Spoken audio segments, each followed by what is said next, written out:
지난해 한국은행은 기준금리를 25bp 인상하였고 미 연준 역시 금년 4차례의 금리 인상을 단행할 것이라는 전망이 나오면서 우리나라의 금리 인상 기조가 상당 기간 지속될 가능성이 있습니다. 지금부터 이러한 기준금리 인상이 우리나라 은행 부문에 어떠한 영향을 미치는지, 그리고 이와 관련한 정책 시작점에 대해서 살펴보도록 하겠습니다.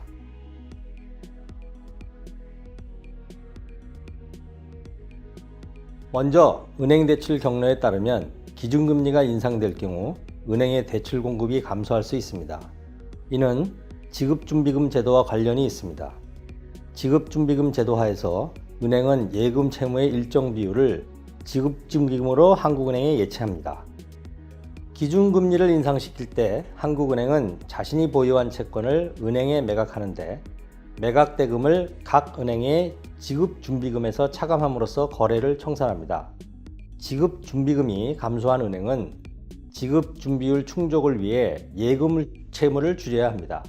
그런데 이때 예금 채무보다 상대적으로 비용이 많이 드는 시장성 수신 발행을 통해 예금 채무 감소분을 충당할 수 없기 때문에 대출 재원이 감소하면서 대출 공급을 줄이게 되는 것입니다.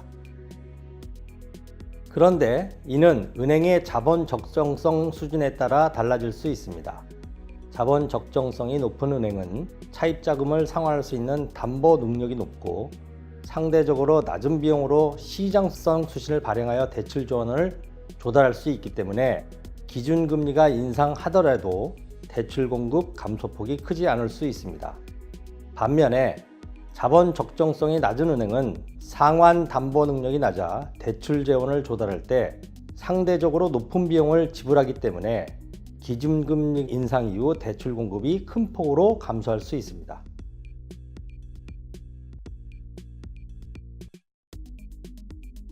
두 번째, 은행 자본 경로에 따르면 은행은 자금을 운영할 때 단기로 자금을 차입하여 장기 자산에 투자하는 만기 전환을 실행합니다.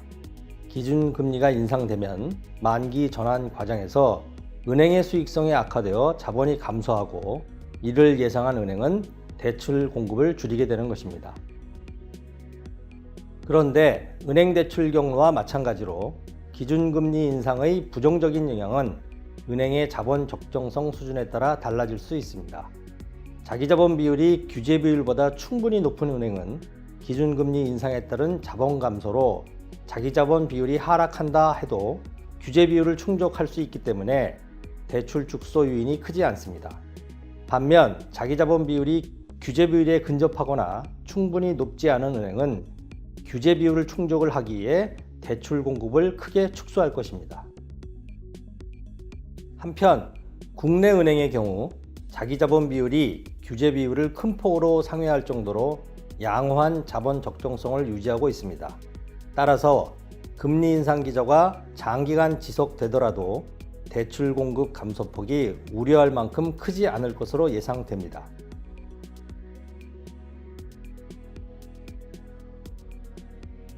하지만 국내 은행의 높은 자본 적정성을 이유로 기준금리 인상이 은행의 대출 공급에 미치는 영향을 낙관적으로만 예상하는 것은 바람직하지 않습니다. 현재 우리나라 금융당국은 은행 부문에 대해 예대율 규제를 도입하고 있습니다.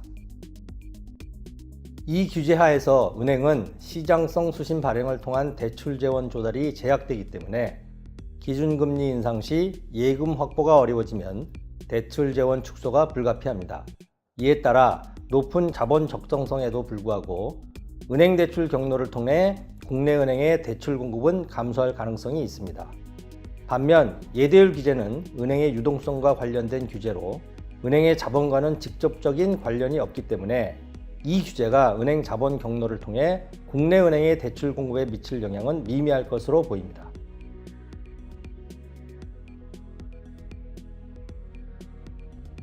예대율 규제 하에서 기준금리 인상이 국내 은행의 대출 공급에 미치는 영향은 은행 대출 경로와 은행 자본 경로 중에서 어느 경로가 더 크게 작용하는가에 따라 달려 있습니다. 은행 대출 경로가 더 크게 작용하면 기준금리 인상으로 은행의 대출 공급이 감소하는 결과가 나타날 수 있고, 은행 자본 경로가 더 크게 작용하면 대출 공급 감소폭은 미미할 것으로 예상됩니다. 물론 이러한 결과는 이론적인 예상에 불과한 것으로 우리나라의 현실과 괴리가 있을 수 있습니다. 하지만 본격적인 금리 인상에 앞서 예대율 규제의 영향을 보다 면밀히 검토할 필요가 있을 것입니다. 또한 예대율 규제로 인해 국내 은행의 대출 공급이 크게 감소하는 상황이 발생하면 대기업보다는 중소기업의 자금난이 더 심해질 우려가 있기 때문에 중소기업의 자금 부족 문제를 완화할 수 있는 대책을 마련할 필요도 있을 것으로 보입니다.